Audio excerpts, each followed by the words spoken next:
అందరికీ నమస్తే. Lok Sabha elections పోలింగ్‌కు time దగ్గర పడింది. కొన్ని గంటల్లో పోలింగ్ స్టార్ట్ కాబోతుంది. మనం ఈనాడు పేపర్‌లో దక్షిణాన దూకుడు ఎవరిదో, అంటే దక్షిణ తెలంగాణలో ఎట్లా ఉండబోతుంది, పోలింగ్ ఎట్లా ఉండొచ్చు, ఎవరికి అవకాశం ఉండొచ్చు, గెలిచే అభ్యర్థులు అవకాశాలు ఎట్లా ఉన్నాయనే అంశాన్ని వాళ్ళు క్లియర్‌గా రాసిండ్రు. కాకపోతే దక్షిణ తెలంగాణ అనేది కొద్దిగా డిఫరెంట్. మొన్న అసెంబ్లీ ఎలక్షన్స్‌లో దక్షిణ తెలంగాణ కాంగ్రెస్‌కు సాథ్ ఇచ్చింది, బీఆర్ఎస్‌కు గండి కొట్టింది. బీజేపీ అయితే దక్షిణ తెలంగాణలో కొంత వీక్ అనే చెప్పాలి. హైదరాబాద్ మినహాయిస్తే మిగతా అంతా కూడా దక్షిణ తెలంగాణలో బీజేపీ వీక్ అనే చెప్పాలి. కాంగ్రెస్ దూకుడు మీద ఉన్నది అసెంబ్లీ ఎలక్షన్స్లో. కానీ ఇప్పుడు ఎట్లా ఉందనేది వీళ్ళు రాసిండ్రు. జోరు మీద ఉన్న కాంగ్రెస్ బలం నిరూపించుకోవాలని బీఆర్ఎస్ గట్టిగా పోరాటం చేస్తున్న కమలదళం ఎట్లా ఉండొచ్చు అనేది కూడా వీళ్ళు రాసిండ్రు. ఎట్లా రాసిండ్రంటే నాడు 6 4 బీఆర్ఎస్కు 2 కాంగ్రెస్కు. దక్షిణ తెలంగాణలో ఖమ్మం, నల్గొండ, భువనగిరి, పార్లమెంట్, నాగర్ కర్నూల్, మెదక్ స్థానాలు ఉన్నాయి. 2019లో ఖమ్మం, మహబూబ్నగర్, నాగర్ కర్నూల్, మెదక్ సీట్లను బీఆర్ఎస్ గెలిచింది. నల్గొండ, భువనగిరిలో కాంగ్రెస్ విజయం సాధించింది. ఇప్పుడు కాంగ్రెస్, బీఆర్ఎస్, బీజేపీ ప్రధానంగా పోటీ పడుతున్నాయి. భువనగిరిలో సిపిఎం కూడా బరిలో ఉంది. మిగిలిన చోట్ల కాంగ్రెస్కు మద్దతు ఇస్తుంది. ఇక ఖమ్మంలో ఎట్లా ఉందని రాసిందంటే ఖమ్మంలో ముఖాముఖి. 2019లో బీఆర్ఎస్ అభ్యర్థి నామా నాగేశ్వరరావు ఖమ్మంలో విజయం సాధించారు. ఇప్పుడు నామా నాగేశ్వరరావు బీఆర్ఎస్, రామసాయం రఘురామరెడ్డి కాంగ్రెస్, తాండ్ర వినోద్రావు బీజేపీ పోటీ పడుతున్న ప్రధాన పోటీ కాంగ్రెస్, బీఆర్ఎస్ మధ్య ఉంది. బీజేపీ థర్డ్ ప్లేస్ అని చెప్తున్నారు. ఇక్కడ అర్ధబలం, రాజకీయ నేపథ్య కుటుంబం, మంత్రి పొంగులేటి శ్రీనివాసరెడ్డి వియ్యంకుడు కావడం రఘురామరెడ్డికి అనుకూల అంశాలు. 7 అసెంబ్లీ సెగ్మెంట్లో 6 కాంగ్రెస్, ఒక చోట మిత్రపక్షం సిపిఐ ఎమ్మెల్యే ఉండడం కలిసి వచ్చే అంశం. ఉప ముఖ్యమంత్రి బట్టి విక్రమార్క, మంత్రులు పొంగులేటి, తుమ్మల నాగేశ్వరరావు అసెంబ్లీ సెగ్మెంట్లో ఈ స్థానం పరిధిలోనే ఉన్నాయి. బలమైన క్యాడర్ ఉన్న కాంగ్రెస్కు సిపిఐ, సిపిఎం మద్దతు వచ్చాయి. క్షేత్రస్థాయిలో బీఆర్ఎస్ నుంచి పెద్ద ఎత్తున నాయకులను చేర్చుకొని భారీ మెజార్టీ లక్ష్యంగా కాంగ్రెస్ పనిచేస్తుంది. ముగ్గురు మంత్రులు ఉన్నారు ఉమ్మడి ఖమ్మం జిల్లాలో. ప్లస్ ఖమ్మం కాంగ్రెస్ కంచుకోట. అక్కడ ఎమ్మెల్యేలంతా వాళ్ళే గెలిచిండ్రు. బీఆర్ఎస్ ఎన్నిసార్లు పోటీ చేసినా అక్కడ ఒకటే సీటు గెలిచారు. 2014లో ఒకటే సీటు ఎమ్మెల్యే సీట్ అని చెప్పేది. కానీ ఎంపీ సీట్ మాత్రం Nama Nageswara Rao last time BRS నుంచి ఆయన గెలిచిండ్రు. ఈసారి ఎటుండదో తెలియదు. సేమ్ నామా నాగేశ్వరరావు ఉన్నారు. కాకపోతే కమ్మ సామాజిక వర్గానికి టికెట్ ఇవ్వలేదన్న కోపం ఒకటి ఖమ్మంలో కనిపిస్తుంది. ఇది కమ్మల సీట్, ఇది కమ్మల సీటు, కమ్మల గుమ్మం ఇది. ఇక్కడ కమ్మలకి ఇవ్వలేదు, కాంగ్రెస్ కమ్మలకు అన్యాయం చేసిందనే ఒక చర్చ ఉంది. కమ్మలంతా కూడా నామనాగేశ్వరరావుకు మద్దతు తెలుపుతున్నారు, దాంట్లో డౌట్ ఏం లేదు. కాకపోతే ఈ కమ్మలు ఎంతమంది మిగతా సామాజిక వర్గాలతో ఓట్లు వేపిస్తారనేది చాలా ఇంపార్టెంట్ ఇష్యూ. రఘురామరెడ్డిని గెలిపించుకోనికే చాలా పెద్ద బలగం ఉంది అక్కడ కాంగ్రెస్కి.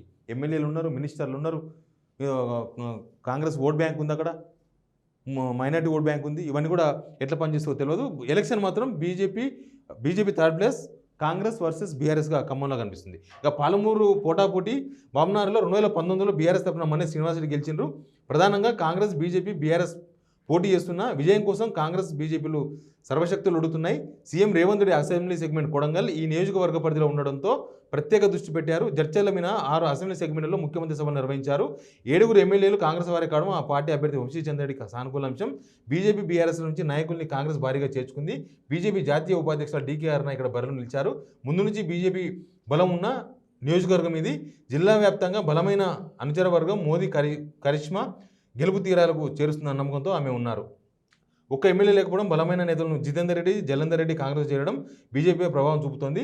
సిట్టింగ్ ఎంపీ మన్నే శ్రీనివాసరెడ్డి గతంలో బీఆర్ఎస్ ప్రభుత్వ పథకాలపై ఆశలు పెట్టుకున్నారు.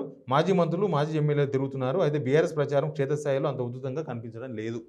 మామనార్ పార్లమెంటు చాలా చాలా ఇంపార్టెంట్. మొత్తం 17 పార్లమెంట్లలో మామనార్ మీద ఎందుకు కాన్సన్ట్రేషన్ ఉందంటే అందరిదంటే అది సీఎం రేవంత్ రెడ్డి సొంత కాన్స్టిట్యున్సీ. కొడంగల్ అసెంబ్లీ కాన్స్టిట్యున్సీ కూడా మామనార్ పార్లమెంట్లోకి వస్తుంది. అక్కడ ఉద్దండులు అభ్యర్థులుగా ఉన్నారు. డీకే అరుణ రాజకీయ చతురత గల వ్యక్తి.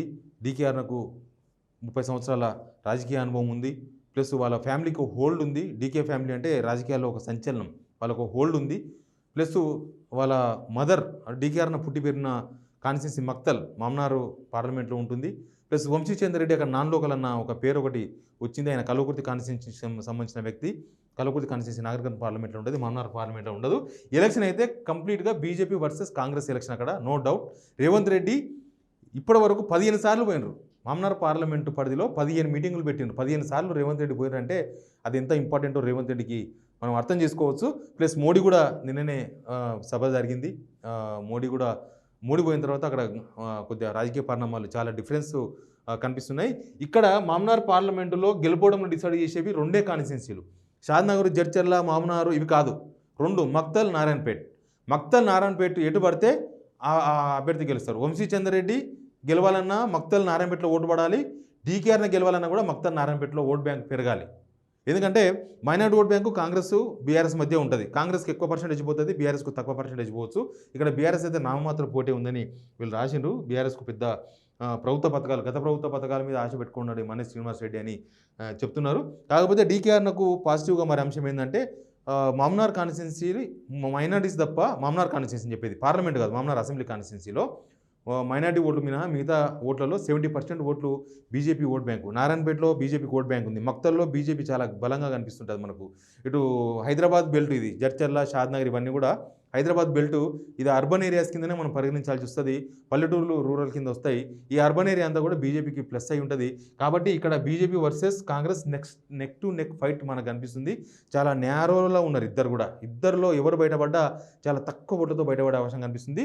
ఎక్కువ డీకేఆర్కు అవకాశం ఉందనే చర్చ ఒకటి నడుస్తుంది. నిజమా అబద్ధమా తెలియదు, ఎందుకంటే సర్వే రిపోర్ట్లు ఇవి కూడా అథారిటీ సర్వే రిపోర్ట్లు కావు.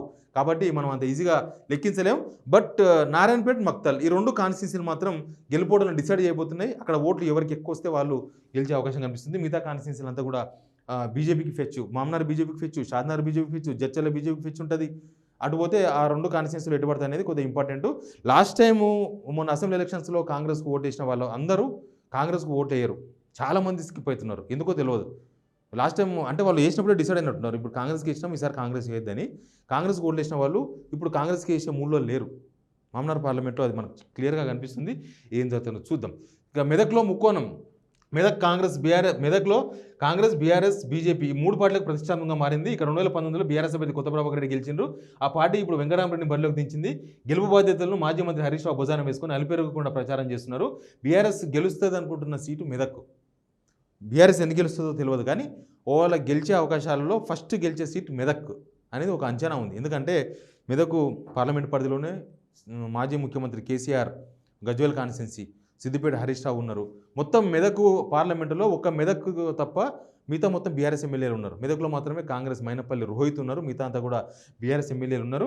అక్కడ ముగ్గురు అభ్యర్థులు తీవ్రమైన పోటీ ఉంది. కాకపోతే ఎలక్షన్ మాత్రం అక్కడ బీఆర్ఎస్ వర్సెస్ బీజేపీ మధ్య కనిపిస్తుంది. కాంగ్రెస్ థర్డ్ ప్లేస్లో కనిపిస్తుంది. బీఆర్ఎస్ నుంచి వెంకటరామరెడ్డి, ఆయన ఎమ్మెల్సీగా ఉన్నారు, అక్కడ కలెక్టర్గా పనిచేసిన అనుభవం ఉంది. వెంకటరామరెడ్డి బీఆర్ఎస్ నుంచి ఉన్నారు, బీజేపీ నుంచి రఘునందన్ రావు ఉన్నారు. వీళ్ళిద్దరి మధ్య తీవ్రమైన పోటీ కనిపిస్తుంది. యాక్చువల్గా ఇక్కడ కాంగ్రెస్ నుంచి నీలం మధుకి ఇచ్చారు, కానీ లాస్ట్ మినిట్లో ఇచ్చారు నీలం మధుకి. నీలం మధు సడన్గా టికెట్ ఇవ్వడం, సడన్గా అప్పటికప్పుడు ఇవ్వడం కొంత కాంగ్రెస్ వాళ్ళకి అర్థం కాలేదు. ఏదో బీసీలకు ఇచ్చినామనే పేరుతో, ముదిరాజ్ బిడ్డకి ఇచ్చినామనే పేరు చెప్పుకోనికే తప్ప కాంగ్రెస్ కూడా అంత చిత్తశుద్ధితో ఆయనకు టికెట్ ఇచ్చినట్టుగా కనబడలేదు. ముదిరాజులే వన్ సైడ్ లేరు అక్కడ. ముదిరాజు ఓట్లు ఉన్నాయి, 3-4 లక్షల ఓట్లు అని చెప్తున్నారు ముదిరాజు ఓట్లు, కానీ ముదిరాజు ఓట్లే వన్ సైడ్ లేవు. దానిలో 30%, 35% మాత్రమే ముదిరాజు సామాజిక వర్గ బిడ్డ అని చెప్తున్నారు. మిగతా వాళ్ళంతా ఓట్లకు కులానికి సంబంధం లేదన్న మాట కూడా చెప్తున్నారు. కాబట్టి అక్కడ అంత ఈజీగా అయితే లేదు. ఎలక్షన్ అయితే బీఆర్ఎస్ వర్సెస్ బీజేపీగా కనిపిస్తుంది. వెంకటరామరెడ్డి మీద మైనస్ ఉంది, చాలా వరకు ప్లస్ కూడా ఉంది. రఘునందన్ మీద ఆయన సొంత కాన్స్టిట్యున్సీ దుబ్బాకలో కొంత మైనస్ ఉంది, మిగతా కాన్స్టిట్యున్సీలో ప్లస్ ఉంది. సిద్దిపేట లాంటి కాన్స్టిట్యున్సీలో కూడా కొంత బీజేపీ కనిపిస్తుంది. కాకపోతే బీఆర్ఎస్కు చాలా ప్రతిష్టాత్మకం. కేసీఆర్ హరీష్ రావు ఉన్న కాన్స్టిట్యున్సీ కాబట్టి అక్కడ ఖచ్చితంగా బీఆర్ఎస్ గెలవాల్సిన సిచ్యువేషన్ మనకు కనిపిస్తుంది. గిట్ వస్తే భువనగిరి హోరాహోరి. భువనగిరిలో మనం చూస్తాము కొమరెడ్డి వెంకరెడ్డి 2019లో గెలిచిండ్రు, కానీ ఇప్పుడు ముగ్గురు అభ్యర్థులు ఉన్నారు. ఒకటి బూర నర్సయ్య గౌడ్ బీజేపీ అభ్యర్థిగా ఉన్నారు, ప్లస్ బీజేపీ నుంచి ఆయన పోటీ చేస్తున్నారు. కాబట్టి కొంత చర్చ ఆయన వైపు మనకు కనిపిస్తూ ఉంది. బూర నర్సయ్య గౌడ్ గెలుపు అవకాశాలు ఎక్కువ ఉండొచ్చేమని. ఎందుకంటే గౌడ ఓట్లు అత్యధికంగా ఉంటాయి, దాదాపు 3.5 నుంచి 3,80,000 ఓట్లు భువనగిరిలో గౌడ ఓట్లు ఉంటాయి. తర్వాత యాదవ కురువ ఈ ఓట్లు ఉంటాయి, అవి ఒక 320 నుంచి 330 దాకా ఓట్లు ఉండొచ్చు.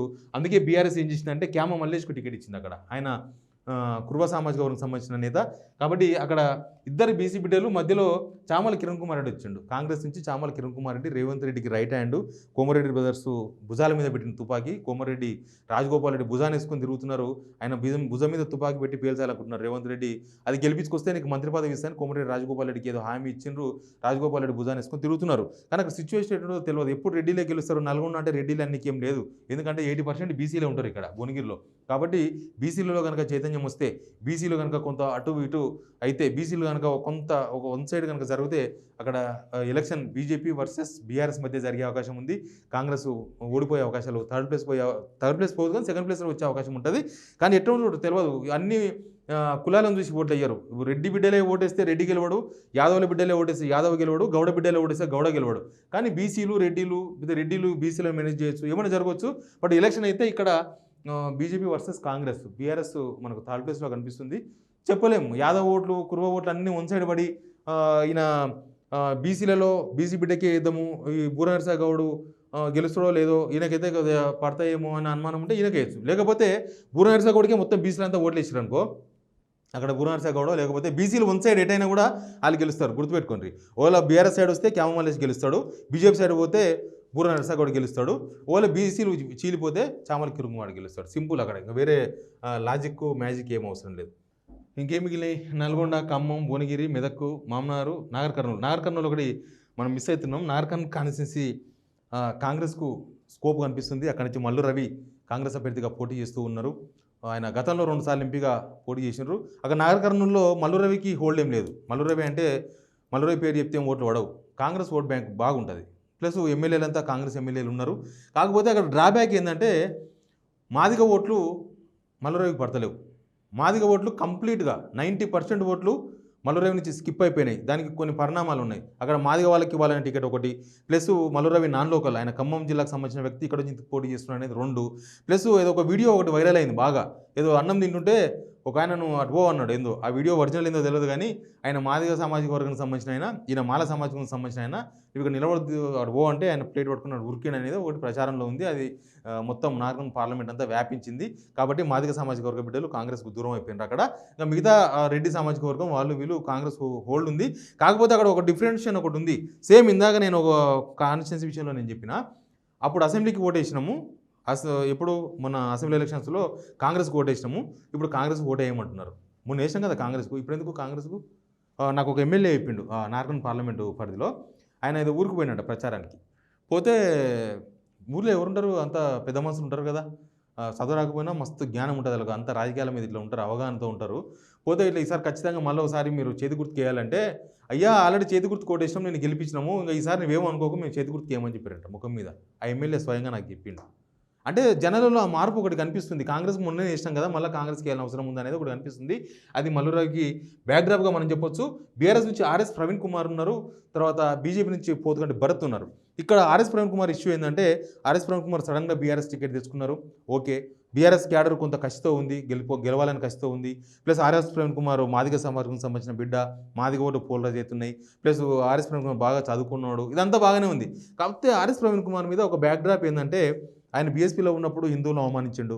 ప్లస్ ఉన్నత కులాలు అంటే రెడ్డిలో వీళ్ళో కొంత వ్యతిరేకత ఉన్నారు. ఈయన స్వీరోస్ లాంటి సంస్థలు నడిపి కొంత కామెంట్లు చేసిండు, అనవసరమైన కామెంట్లు చేసిండు, ఈయనకు వ్యతిరేకి అనేది కొంత ఉంది. ఆ ముద్ర పోటుకునే ప్రయత్నం అయితే చేసిన ఆర్ఎస్ ప్రవీణ్ కుమార్ ఊరూరా తిరిగిండు, ఆ ఊర్లో ఉండే పెద్ద మనుషులను కలిసిండు, వాళ్ళ ఇంట్లో ఛాయ్ తాగిండు, వాళ్ళ ఇంట్లో నీళ్ళు తాగిండు, నేను మీ బిడ్డనని చెప్పుకున్నారు. ఆర్ఎస్ ప్రవీణ్ కుమార్ తన మీద ముద్రను పోగొట్టుకునే ప్రయత్నం అయితే చేసిండ్రు. అది ఎంతవరకు వర్కౌట్ అవుతుందో నాకు తెలియదు. బట్ బీఆర్ఎస్ క్యాడర్ మాత్రం చెక్కు చెదరలేదు. నాగర్ కర్నూలు పార్లమెంట్ పరిధిలో ఎక్కడైనా సరే లీడర్లు పోయినేమో కానీ బీఆర్ఎస్ క్యాడర్ ఎక్కడ చెక్కు చెదరలే. వాళ్ళంతా బీఆర్ఎస్లో ఉన్నారు, వాళ్ళంతా బీఆర్ఎస్ గెలిపించుకోనికి తీవ్ర ప్రయత్నాలు చేస్తున్నారు. అక్కడ కులాలు అవే ఎక్కువ పనిచేసే అంశంగా మనకు కనిపిస్తున్నాయి. ప్లస్ పోతుగంటి భరత్ బీజేపీ నుంచి అభ్యర్థిగా ఉన్నారు. పోతుగంటి భరత్ వాళ్ళ నాయన పోతుగంటి రాములు, ఇప్పుడు ఆయన సిట్టింగ్ ఎంపీఏ, బీఆర్ఎస్ నుంచి గతంలో ఎంపీగా గెలిచిండ్రు. ఆయన అచ్చంపేట కాన్స్టిట్యూన్సీకి సంబంధించిన వ్యక్తి. కాబట్టి అక్కడ నుంచి పోతుగంటి రాములు మీద ఉన్న కొంత సింపతి, అంటే ఆయన ఎప్పుడు మంచోడు, సౌమ్యుడు, వివాదరహితుడు, ఇట్లాంటి గొడవలకు పోడు, ఆయన మీద ఒక మంచి ఒపీనియన్ ఉంది రాముల మీద. ఆయన కొడుకుకు ఎట్లా ఉంటుందో తెలియదు. ప్లస్ మోడీ గాలి కొంత వీస్తుంది. పోతుగంటి భరత్ కూడా మంచి చదువుకున్న వ్యక్తి. పోతుగంటి భరత్ యూత్ లీడర్, కొంత యూత్లో క్రేజీ ఉంది. సేమ్ టైం బీజేపీకి ఉన్న క్రేజు, మోడీ మీద ఉన్న ప్లస్ అవన్నీ కూడా వర్కౌట్ అవుతాయని వాళ్ళు అనుకుంటున్నారు. ఇక్కడైతే త్రిముఖ పోటీ మనకు కనిపిస్తుంది. ఫస్ట్ ప్లేస్లో అయితే ఇప్పటికీ కాంగ్రెస్ ఎడ్జున్నట్టుగానే మనకు కనిపిస్తుంది. మిగతా సెకండ్ బీఆర్ఎస్, థర్డ్ ప్లేస్లో బీజేపీ ఉన్నట్టుగా చెప్తున్నారు. కాకపోతే కొంతమంది లోకల్ వాళ్ళతో మాట్లాడినప్పుడు వాళ్ళు అట్లా చెప్తున్నారు, బీజేపీకి కొంతమంది అంత డీవియేషన్ వచ్చేసింది జనాల్లో కూడా. వాళ్ళు ఏం చెప్తున్నారంటే ఇదంతా తప్పు, ఖచ్చితంగా బీజేపీ గెలుస్తుందని చెప్తున్నారు. కాకపోతే సర్వే రిపోర్ట్లు మాత్రం అట్లా కనిపిస్తలేవు. అందుకే నేను కూడా సర్వే రిపోర్ట్లు బేస్ చేసుకునే మాట్లాడుతున్నా. ఇంకా మొత్తానికి దక్షిణ తెలంగాణలో సిచ్యువేషన్ అయితే ఇట్లా ఉండబోతుంది. Please subscribe signal TV.